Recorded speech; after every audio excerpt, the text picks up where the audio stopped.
Hello friends, good morning to everyone. Welcome to the online channel of Saropari Institute Morbi. Today we are learning about FY BCom and the subject is company law. Today we are discussing about our part number 8 and the question is chapter છે decision making system in the company. કંપનીની અંદર જે તમામ પ્રકારના નિર્ણયો લેવામાં આવતા હોય તેની પાછળની જે પ્રોસેસ છે જે કાર્યવાહી છે તે કઈ રીતે કરવામાં આવે છે તો આપણે તમામ સ્ટેપ્સ ફોલો કરવાના છે કે કઈ પ્રકારની જે પ્રોસેસ કંપનીની અંદર while we are taking decision જે નિર્ણય પદ્ધતિ હોય તે લેવા માટે થઈને આપણે કઈ કઈ પ્રકારની ડિસિઝન મેકિંગ સિસ્ટમ ફોલો કરવાની હોય છે તો આજે આપણી પાસે ડિસિઝન મેકિંગ સિસ્ટમની અંદર જે ટોપિક આપણે ડિસ્કસ કરવાનો છે that is notice for convening meeting. Notice for convening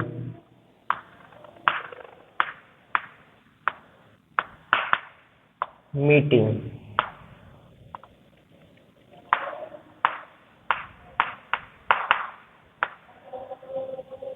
આપણે આ ટોપિક જે છે એ આજે ડિસ્કસ કરવાનો છે તો મુખ્યત્વે હવે નોટિસ તો નોટિસને આપણે ગુજરાતીમાં ઓળખીએ છીએ સૂચના દ્વારા ઓકે હવે વાત કરીએ સૂચનાની નોટિસની what is notice very first તો જ્યારે કંપનીની અંદર અમુક પ્રકારના જે કંઈ પણ આપણે નિર્ણયો લેતા હોય જેમ કે નાણાકીય વહીવટ કોઈ પણ હોય અથવા તો કંપનીની કોઈ પણ નવી ટેકનિક જે પ્રોડક્શન સિસ્ટમ છે ઉત્પાદન પદ્ધતિ આ તમામ પ્રકારની વસ્તુઓ જે છે એની માટે થઈને આપણે મેજર ડિસિઝન્સ લેવાના થતા હોય હવે આ પ્રકારના ડિસિઝન્સ માટે મીટિંગ્સ બોલાવી ખૂબ જ આવશ્યક છે મીટિંગ્સ એટલે કે એની અંદર જે તમામ પ્રકારના સભ્યો છે એ તમામ સભ્યોની પરવાનગી લીધા બાદ આપણે એ ઉત્પાદન પદ્ધતિને અમલમાં મૂકીએ ઓકે બીજી રીતે આપણે જોઈએ તો નોટિસ એટલે કે સૂચન આપણે આપવું નોટિસ એટલે એ પોઈન્ટ ઓફ વ્યૂમાં નહીં કે આપણે થ્રીટ એટલે કે ધમકીના ફોર્મમાં આપણે સૂચના આપતા હોય એ પોઈન્ટ ઓફ વ્યૂથી આપણે નોટિસને જજ કરવાનું નથી કઈ રીતે તો કે બધા જ કંપનીના જે સભ્યો છે એ તમામ સભ્યોને જે કાંઈ પણ એજન્ડા છે એ નોટિસ દ્વારા એમને સૂચન કરવામાં આવે જાણ કરવામાં આવે કે મીટિંગની અંદર મેઇનલી આપણે કયા ટોપિક્સ જે છે ડિસ્કસ કરવાના થાય છે તો વેરી ફર્સ્ટ કે ભાઈ એક સબ્જેક્ટિવ ટાઈપ હોવું જરૂરી છે સબ્જેક્ટિવ ટાઈપ શું કામ કેમ કે એની અંદર જો આપણે સબ્જેક્ટ પ્રોવાઈડ કરીએ છીએ તો સભ્ય પોતાનો મત રજૂ કરી શકવા માટે સક્ષમ હોય છે એની અંદર આપણે point of view from subject એટલે કે વિષયાંતર આપણે તેને કરીએ ત્યારે એ વ્યક્તિ જે છે એ નોટિસની અંદર જે સબ્જેક્ટ મીટિંગની અંદર રજૂ થવાનો છે તેની માટે થઈને તે પોતે કાંઈ પણ પ્રશ્ન તેના મનમાં હોય તો તે એક નોટ તૈયાર કરીને મીટિંગ્સની અંદર પ્રેઝન્ટ કરી શકે એ પોઈન્ટ ઓફ વ્યૂથી આપણે એને નોટિસ પ્રોવાઈડ કરવી જરૂરી છે સમટાઈમ્સ આપણે વાત કરીએ ઘણા કેસીસની અંદર આવું થતું જોવા મળે છે કે એક્સિડેન્ટલી કંપનીની અંદર મીટિંગ બોલાવવાની થાય ઓકે સો એક્સિડેન્ટલી મીટિંગ બોલાવવાની થાય તો through the message through the call or જો અંદર ને અંદર ઇન્ટરનલ મેનેજમેન્ટ સિસ્ટમ ફોલો કરતા એમ્પ્લોઈઝ માટે છે તો કોઈ બી વ્યક્તિ થ્રુ એ વસ્તુની જાણ કરી શકે છે બટ આ પ્રકારની જે સર્કમસ્ટાન્સીસ ક્રિએટ થાય આવી સિચ્યુએશન્સની અંદર લોકો જે છે એ પોતાનું ડિસિઝન્સને પ્રોપર વેની અંદર જજ નથી કરી શકતા so that notice that is very we could say very important procedure while we are arrange the meeting હવે આ તો થયો નોટિસનો મીનિંગ પરંતુ આપણે જે છે એના અમુક પોઈન્ટ્સ આપણે ડિસ્કસ કરવાના છે બરોબર છે તો ઓબ્જેક્ટિવ શું હોય? વેરી ફર્સ્ટ જે છે એ આપણે ડિસ્કસ કર્યો એનો મીનિંગ કે ભાઈ નોટિસ એટલે શું. ત્યારબાદ જે છે એ આપણે કવર કરીએ કે ભાઈ ઓબ્જેક્ટિવ શું છે. તો થોડોક તમને ઓબ્જેક્ટિવ છે એ તમને ઓલરેડી ખ્યાલ આવી ગયો હશે કે ભાઈ મીટિંગ પાછળનો objectives mainly what is the objectives behind the meeting. હવે હેતુ એવો હોય છે કે ભાઈ મીટિંગ્સ ક્યારે બોલાવવામાં આવે? જ્યારે સભ્યોનો સર્વાનુમતે કોઈ પણ નિર્ણય કંપનીની અંદર લેવાનું હોય. અધરવાઇઝ એ મુદ્દો ખૂબ જ જરૂરી છે અને એનું ડિસ્કશન સભ્યો સાથે કરવું ખૂબ જ જરૂરી છે. તો આવા કેસીસની અંદર તમે જનરલી જુઓ કે મીટિંગ્સ જે છે બોલાવવામાં આવે છે. સો દેટ ઓબ્જેક્ટિવ જે છે હેતુ એ સૌથી પહેલા ક્લિયર થવો ખૂબ જ જરૂરી છે. And importance of objective in meeting. Which kinds of topics is to be discussed while we are attending the meeting? Preparation of our queries before the meeting, that is very necessary because the things which we are going to present during the meeting is also important part of that. What is most important for the member? The satisfaction of the member of all kinds of the question or queries or any kinds of problem. So that is very necessary to provide the notice. તો એક objective clear થયો છે હેતુ, જેને ગુજરાતીમાં સમજીએ તો કે ભાઈ વ્યક્તિ પોતાનો મત રજૂ કરી શકે તે માટે થઈને નોટિસ થ્રુ એ લોકોને ઇન્ફોર્મ કરવામાં આવે છે કે ભાઈ આ હેતુસર જે છે મીટિંગ બોલાવવામાં આવે છે. ક્યાં હેતુસર બોલાવવામાં આવે છે એ વિષયનો જો એમ્પ્લોઈઝના માઇન્ડમાં એ સબ્જેક્ટ ક્લિયર છે તો એમ્પ્લોઈઝ એના વિશે કોઈ પણ જે પોતાના મત જે છે રજૂ કરી શકે છે. તો આ એક સિમ્પલ ઓબ્જેક્ટિવ છે બિહાઇન્ડ ધ મીટિંગ. ત્યારબાદ છે provisions of companies act. Yes,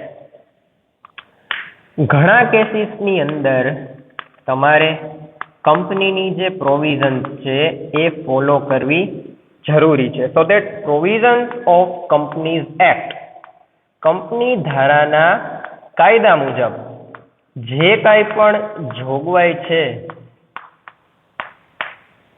એ પાલન થાય એ ખૂબ જ આવશ્યક છે. હવે કંપનીઝ એક્ટ, કંપનીનો કાયદો, હવે તરત આપણને માઇન્ડમાં આવે 1956 ઇન ધ અમેન્ડમેન્ટ ઓફ 1956. કંપનીના કાયદાનું જે સ્ટ્રક્ચર છે જેને ગુજરાતીમાં આપણે માળખું કહીએ છીએ એ કંપનીઝ એક્ટ અહીંયા આપણે 1956 એડ કરવું હોય તો આપણે કરી શકીએ છીએ કે ભાઈ સૌપ્રથમ 1956માં જે કંપની ધારાની જોગવાઈમાં અમુક સુધારા થયા, પછી સમયાંતરે એની જે કંઈ પણ કાર્ય કરવાની નીતિમાં પરિવર્તન આવતું હોય, પ્રાઇવસી પોલિસીમાં according to the time changes થતા હોય, ગવર્મેન્ટ પોલિસી છે તો ગવર્મેન્ટ પોલિસીની અંદર ઇમ્પ્લિમેન્ટેશન થતું રહેતું હોય છે. એટલે પણ મેઇન જે કહેવાય કે મોટા પાયાના સુધારા જે કંપની ધારાની જોગવાઈમાં જોવા મળ્યા એ હતા કંપનીઝ એક્ટ 1956ના. તો હવે બધી કંપની માટે આ રૂલ્સ એડોપ્ટ કરવા થોડાક ડિફિકલ્ટ બની જાય, પરંતુ it is very necessary to follow the rules and regulation according to the Companies Act. આવેદન પત્રની જોગવાઈ એ પણ કંપની ધારાના મુજબ જ પ્રોવાઈડ કરવામાં આવે છે. તો આ ફોલો કરવી તમામ પ્રકારના જે કંપનીઝ છે અને કંપનીઝની અંદર કાર્ય કરી રહેલા લોકો છે એની માટે આવશ્યક છે. એની અંદર જે અમુક પોઈન્ટ્સ કવર કરેલા છે. Very first that is periods.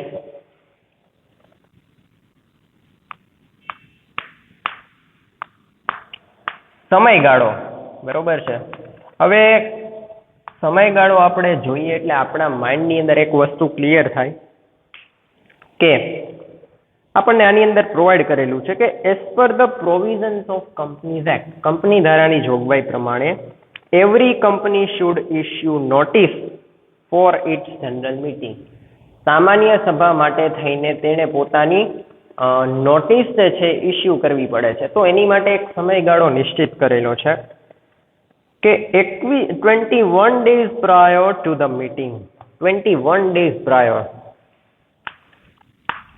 21 days prior એટલે કે 21 દિવસ અગાઉ. તો ટાઈમ પીરિયડ પ્રોવાઈડ કરેલો છે કે ભાઈ જનરલ મીટિંગ તમે બોલાવો અથવા તો જનરલ મીટિંગ તમે શેડ્યુલ કરતા હોય એના before 21 days you should have to compulsory provide the notice before 21 days. 21 દિવસ પહેલા સામાન્ય સભા માટે જે કોઈ પણ કર્મચારીઓ છે તેને નોટિસ 21 દિવસ અગાઉ પહોંચાડવી જરૂરી છે. તો વેરી ફર્સ્ટ આપણે આ પોઈન્ટ કન્સિડર કરવાનો છે. આગળ ચર્ચા કરીએ તો if it is general meeting, those members entitled to vote in the meeting and give anonymous consent to issue notice less than 21 days of period. Other than notice prior to 21 days is to be reduced. There should be consent of 95% shareholder in the company with paid up share capital. 95% consent 95% share હોલ્ડરની પરવાનગી. તો કેવું થશે? હવે એની પાસે એક option provide કરેલું છે કે if they are failure to provide the notice before 21 days of the general meeting, એના 21 દિવસ પ્રાયોર જો નોટિસ કોઈ પણ કારણથી મોકલવાનું રહી જાય છે, જો નોટિસ પ્રોવાઈડ કરવાનું રહી જાય તો એની માટે એને કવર કરવા માટે થઈને એક સ્ટેપ છે કે શેર હોલ્ડરો દ્વારા એ જે સબ્જેક્ટ છે એને આપણે રેપિડ અપ કરી શકીએ છીએ. તો કે 95% કન્સેન્ટ 95% સહમતિ દ્વારા કોની? કંપનીના શેર હોલ્ડર. કેવા શેર હોલ્ડર? સ્થાપક શેર હોલ્ડર, પાયાના જે શેર હોલ્ડર જે છે, બરોબર છે, એમાંના 95% શેર હોલ્ડરોની સહમતિથી આપણે આ નિર્ણયને અમલમાં મૂકી શકીએ છીએ. ક્યારે? એવી પરિસ્થિતિ ઊભી થાય ત્યારે મેજર ડિસિઝન છે. અધરવાઇઝ એ વસ્તુને આપણે પોસ્ટપોન પણ કરી શકીએ છીએ. કંપની ધારાની જોગવાઈ પ્રમાણે જે કાંઈ પણ પ્રોસેસ થાય એ પ્રોસેસ આપણે કરી શકીએ છીએ. But this rules is compulsory two follow. So number 1 is period, એટલે કે સમયગાળો જે પ્રોવાઈડ કરવામાં આવે છે તે. Number 2 details. આપણે ડિટેલ્સ જે છે અહીંયા લખીએ.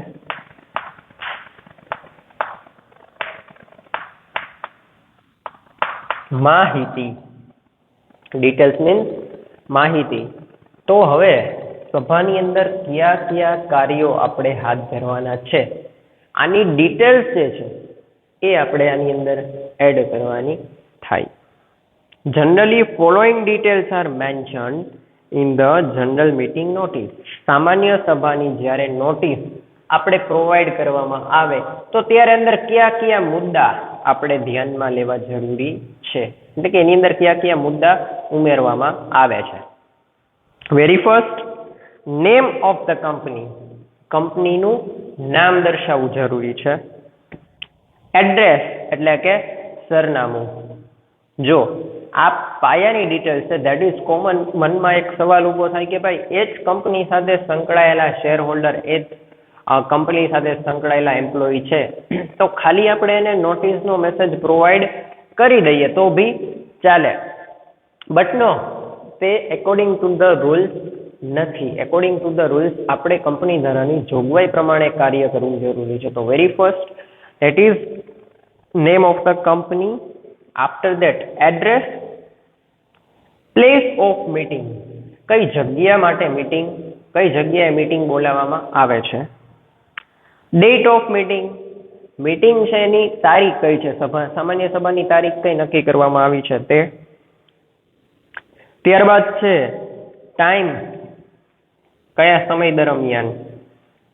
ટાઈપ ઓફ મીટિંગ, યસ, તો એની માટે આપણને એ આ ક્લિયર હોવું જોઈએ કે મીટિંગ્સ પણ અલગ અલગ. તો કે કંપનીની સામાન્ય સભા, વાર્ષિક સામાન્ય સભા, પછી વચગાળાની સભા, બરોબર, 6 મહિનાના સમય દરમિયાન વચ્ચેથી બોલાવવામાં આવે, બરોબર. આકસ્મિક સભા બોલાવવામાં આવે, ઘણા બધા ટાઈપ છે. એક્સિડેન્ટલી મીટિંગ હોય, હાફ યરલી મીટિંગ હોય, યરલી મીટિંગ, જનરલ મીટિંગ. તો કઈ પ્રકારની સભા છે એ આપણે નક્કી કરવું જરૂરી છે, ડિસ્ક્રાઇબ કરવું જરૂરી છે. ત્યારબાદ વાત કરીએ તો objective of convening meeting and task. Yes, very important matter. જો તમે આ મિસ કરી ગયા તો જે સભાનો ઉદ્દેશ્ય છે એ તમારે કમ્પ્લીટ નહીં થાય. ઓકે, ઓબ્જેક્ટિવ કે ભાઈ મીટિંગ કયા હેતુસર બોલાવવામાં આવે છે. ઓકે, બીજી વસ્તુ કઈ આપણે કન્સિડર કરવાની છે? ટાસ્ક. કયા કયા પ્રકારના કાર્યો અંદર કરવામાં આવશે. ઓબ્જેક્ટિવ્સ એન્ડ ટાસ્ક બંનેને આપણે ડિવાઈડ કરી નાખીએ અલગ અલગમાં, because there are not a same. Objective એટલે કે કયા હેતુસર સભા બોલાવવામાં આવી છે, અને ટાસ્ક એટલે કયા કાર્યોની ચર્ચા અંદર કરવામાં આવશે. તો બંને ડિફરન્ટ છે. હવે બેથી બેનિફિટ શું થાય? જો તમે ઓબ્જેક્ટિવ્સ એટલે કે હેતુઓ છે એ તમે દર્શાવો તો એના રિલેટેડ કાંઈ પણ સજેશન્સ જે છે એમ્પ્લોઈઝની અંદર હોય, કંપનીની અંદર કાર્ય કરી રહેલા, તો એ પોતાનો વ્યૂ રજૂ કરી શકે. ટાસ્ક, યસ, ટાસ્કની અંદર કેવું થશે? ટાસ્ક જે છે એ એકોર્ડિંગ ટુ ધ પર્સન આપણે એને ટાસ્ક પ્રોવાઈડ કરશી, એલોટ કરશી, તો એની અંદર કોઈ પણ પ્રકારના સજેશન્સ હોય તો એ લોકો પોતે પોતાનો મત રજૂ કરી શકે. એટલા માટે થઈને objective and task that is necessary need for the meeting. After the draft of the resolution for the task determination, resolution will be passed also for that task. ઠરાવ પસાર કરવો એટલે કે મીટિંગની અંદર એ વસ્તુ માટે ઠરાવ પસાર કરવાનો એક જે ડોક્યુમેન્ટ જેને કહેવાય evidence, that is also necessary part for the meeting.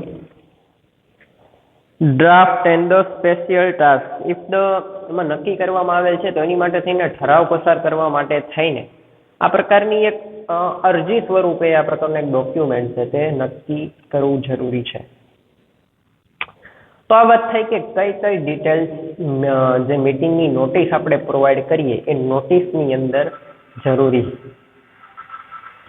Who should it issue a notice?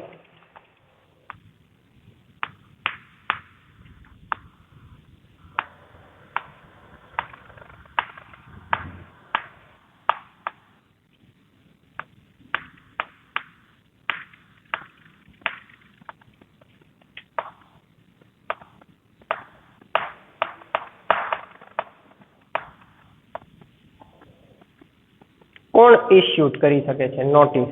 Next તો જોઈએ આપણે, the decision to convene any meeting is taken by the board of directors of the company and the company secretary gets it implemented. 2 persons. Very first board of directors, number 2 that is company secretary. બે વ્યક્તિ પાસે સત્તા છે આ પ્રકારનું decisions લેવાની, બરોબર, એને ઇમ્પ્લિમેન્ટ કરવાની સત્તા પણ આ બે વ્યક્તિ પાસે છે. ઓકે, સો સવાલ એ માઇન્ડમાં ઊભો થાય કે જો બોર્ડ ઓફ ડાયરેક્ટર્સ જે છે ત્યારબાદ જે સત્તા આવે છે કંપની સેક્રેટરીની આવે છે, તો બોર્ડ ઓફ ડાયરેક્ટર્સ જે કાંઈ પણ ડિસિઝન લે એ કંપની સેક્રેટરીએ માન્ય રાખીને ચાલવું પડે, બરોબર છે.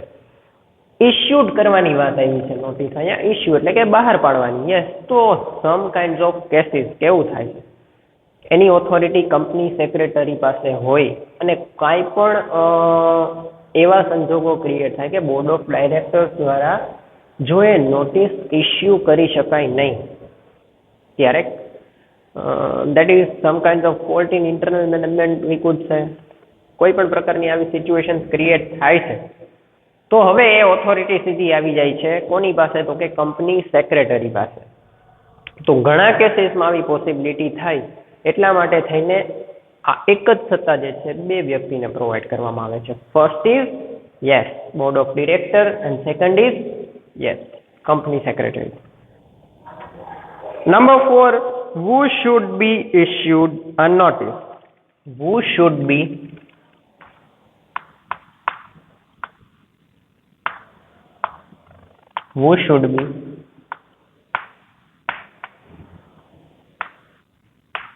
issued a notice.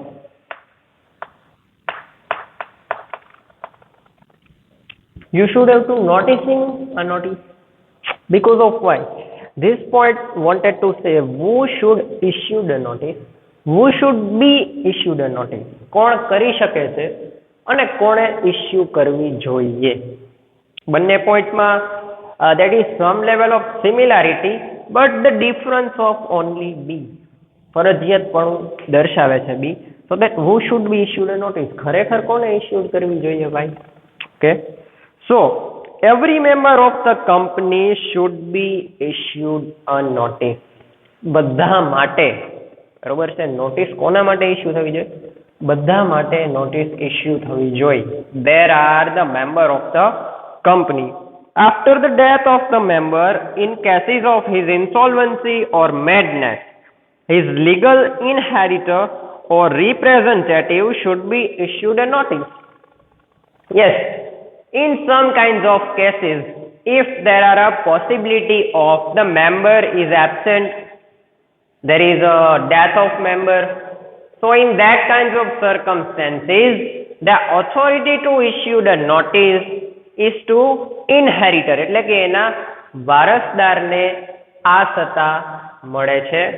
Otherwise, representatives, if according to the provisions of law, the person have described their representatives, if we are absent, then representative have a authority to work done. Okay. So બે વ્યક્તિ પાસે આ સત્તા છે. એ વ્યક્તિ મૂળ વ્યક્તિની એબ્સન્ટમાં આ પ્રકારની જે ઓથોરિટી સત્તા જે છે ભોગવી શકે છે. વેરી ફર્સ્ટ રિપ્રેઝેન્ટેટિવ એટલે કે એનો પ્રતિનિધિ, અને બીજો છે ઇનહેરિટર એટલે કે એને જે વારસદાર દર્શાવેલો હોય તે વારસદાર. Next point, how the notice should be issued. How the notice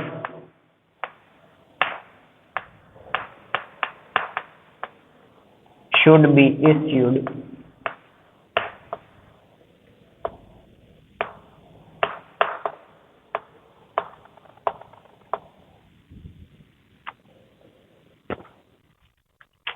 Okay, so that is also I have a question mark. આ પોઈન્ટ્સ ની અંદર જોઈએ તો the company notice can be dispatched personally hand to hand or by post. હવે આપણી પાસે બે way છે, બે રસ્તા છે. વેરી ફર્સ્ટ કે બાય પોસ્ટ આપણે આ નોટિસ જે છે એ સભ્યો સુધી પહોંચાડી શકીએ છીએ, મેમ્બર સુધી. અધરવાઇઝ સેકન્ડ વે નું આપણે ડિસ્કસ કરીએ તો સેકન્ડ વે આપણી પાસે કયો છે તો કે હેન્ડ ટુ હેન્ડ. હવે આના બે બેનિફિટ્સ બી છે. By post, yes, sometimes problems of language, in some cases ઘણીવાર આવી પોસિબિલિટી રહે, but by post that is there on question, એ પોતાની પ્રોબ્લેમ છે. And if there is by hand to hand, hand over આપણે એને જો કરીએ છીએ તો ઇફ એને કાંઈ પણ પ્રશ્ન છે, કાંઈ પણ છે, તો એ વ્યક્તિ એનું સોલ્યુશન કરી શકે છે. બે રસ્તામાં બેનિફિટ છે. નોટિસ મળે છે, દેટ ઇઝ ઇમ્પોર્ટન્ટ, બટ આવી પોસિબિલિટીઝ અંદર થઈ શકે છે, તે આપણે ધ્યાનમાં લેવી જરૂરી છે. ત્યારબાદ, if the member wants, he can get the notice by registered post or under certificate of posting by paying money in advance. Otherwise, the notice is dispatched by normal post. Yes.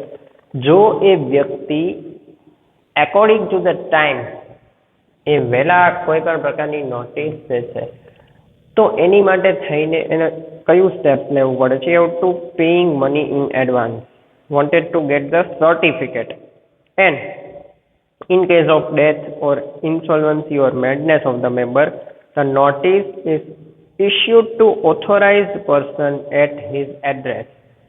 Some kinds of cases માં એવી possibilities રહે છે કે જો member available નથી કોઈ કારણોસર, કાં તો એની ડેથ થઈ ગઈ હોય, or if the member is not available at that time, so હવે શું કરવાનું તો કે એનો જે ઇનહેરિટર છે, એનો વારસદાર વ્યક્તિ અથવા તો રિપ્રેઝેન્ટેટિવ છે, એટલે કે એનો પ્રતિનિધિ, ઉત્તરાધિકારી જેને આપણે કહી શકાય, તો આ બે વ્યક્તિને જે પોસ્ટલ એડ્રેસ ડિસ્ક્રાઇબ કરેલું હોય તે પોસ્ટલ એડ્રેસ ઉપર જે નોટિસ છે એમને મોકલવામાં આવે છે. તો આ પ્રકારના કેસીસની અંદર આપણે આ રીતની ઓથોરિટીની અંદર ચેન્જ કરી શકીએ છીએ, એટલે કે એના રિપ્રેઝેન્ટેટિવને આ પ્રકારની સત્તા મળી શકે છે. તો મેઇનલી તમે જોશો કે ભાઈ ઓબ્જેક્ટિવ જે છે એ ક્લિયર થઈ જાય છે. પ્રોવિઝન આ જે છે 5 પ્રોવિઝન એ ફોલો કરવી એની માટે કમ્પલસરી છે, પણ એ provisions according to the companies act હોવી ખૂબ જ જરૂરી છે. એટલે કે ટાઈમ પીરિયડ્સની details, who should issue a notice, who should be issued a notice, and how the notice should be issued. તો 5 points જે છે એ આપણે કમ્પલસરી નોટિસમાં લેવાના છે, ધ્યાનમાં લેવાના છે while during the notice, કે ભાઈ આ 5 points according to the provisions of Companies Act A follow થવા જરૂરી છે. So this is the main points are including during the notice for convening meeting. Thank you.